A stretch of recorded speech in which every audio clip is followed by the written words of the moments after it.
Hi, I'm Pete Rose. You'll be seeing me right here on After Hours from Cincinnati. Tonight on After Hours, Paul McCartney like you've never seen him before. Did I wait till the cameraman gets back on his stand? This guy's making an art film. What? Roll it and take it. Take it. He's the most famous left-hander since Sandy Koufax. He's clipped his wings and is now preparing for his first live tour in over a decade. Paul McCartney.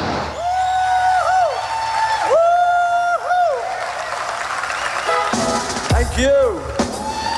All right, summer in the city. Okay. This is the one where you can have a groove and a dance and spit at people. If you know, if you're that way inclined. If you're not, you just sit there, right, mate? Hey, what a laugh this is, eh? Okay.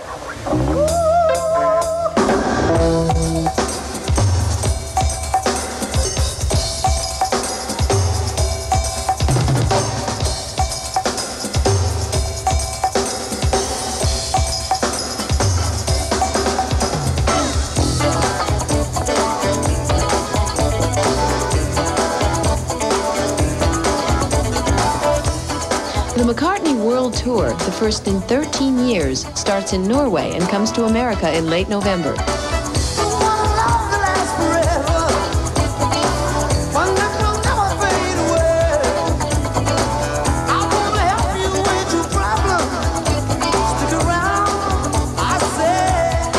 Is touring tough on you as you get older? I mean, you obviously, it hasn't taken a toll on you. It's always taken a toll on me. I don't know, you know, I think you can organize it if you've got a good band and if you're, I don't know, it's like if you're in training, you know, it's like Olympics. If you come and you can't run, you know, 100 yards fast, then don't bother coming. So, I mean, we've been in rehearsal, we're up to steam, you know, we're sounding pretty good for ourselves. The tour will offer a mixture of new and old McCartney songs, including a number he's never performed live before.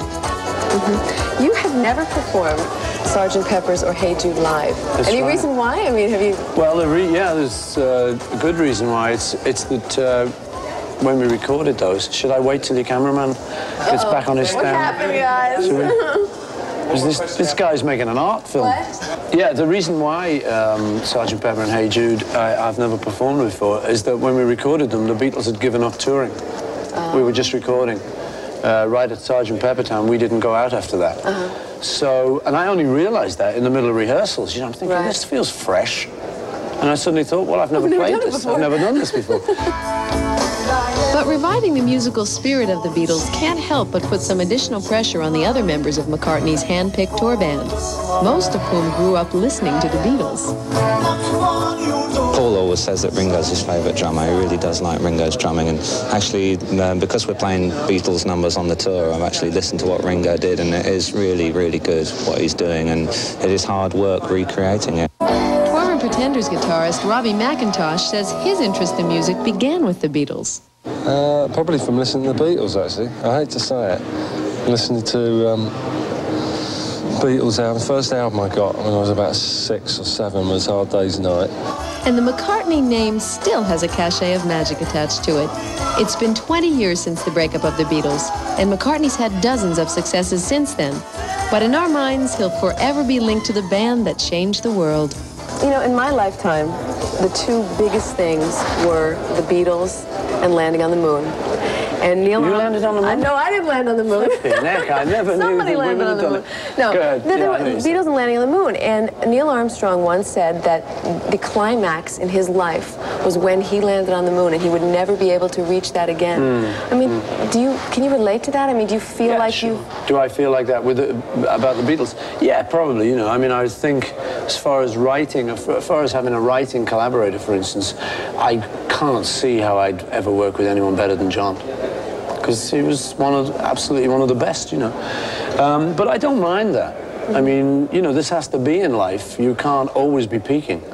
You know, as long as I'm kind of happy and comfortable with what I'm doing, I'm just really proud of those times. Yeah. I don't think there's much sense kind of looking back on it and thinking, oh, you know, I was young and I did all that. And, I mean, you know, we can do that, but it doesn't really get you anywhere. No. So I'm just really pleased to have been through all of that. I think it was really great. I meet people on the street who say, yo, all right, man, you know, thanks for the music and stuff. So I'm glad for that. I don't really let it hang me up, you know, I don't sit at home and moan about it. I just get on with what I do, you know. And as long as people keep coming to it, I'll keep singing for them. And we will, and we do. Nice beat. Yeah. Part 2, right? Yeah. And take it. He first hit the road with the Beatles, then Wings, and now a third reincarnation of the Paul McCartney Roadshow is about to hit the trail.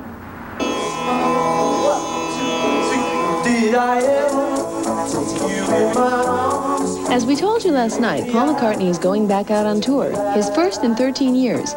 The tour will reach America in November, starting in Los Angeles before moving on to almost a dozen more cities in the U.S. and Canada.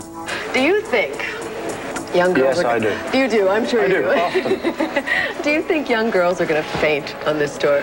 I don't really think so, no. But, you know, you never know your luck. You don't think so? I don't know. I don't know if I agree with you.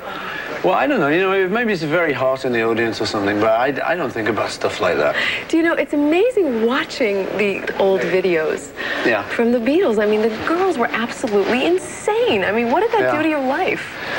Well, I don't know, really. I mean, what you did was you kind of divided your private life and your professional life, you know. And when that happened, it was great because you were coming to town to try and get them to like you. And if that was their way of showing it, well, you know, it was great.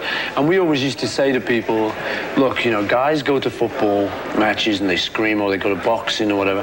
Girls come to our shows, and that's what they do. And they scream and faint. It's their way of cheering, you know. McCartney's been playing since 1956, when he first teamed up with John Lennon and the Quarrymen.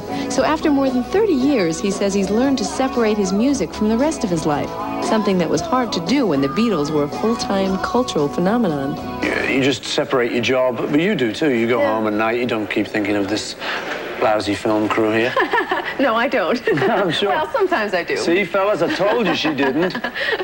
But, you know, I just don't think of the same two things in the same breath, really, you know. Family life, home life, personal life, that's one thing. And then your work is another thing, you know. But it sometimes gets a little more blurred than that.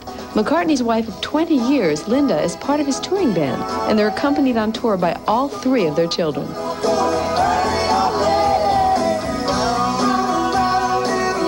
A lot of people wouldn't want to do it, you know, they feel that it's a problem for the kids.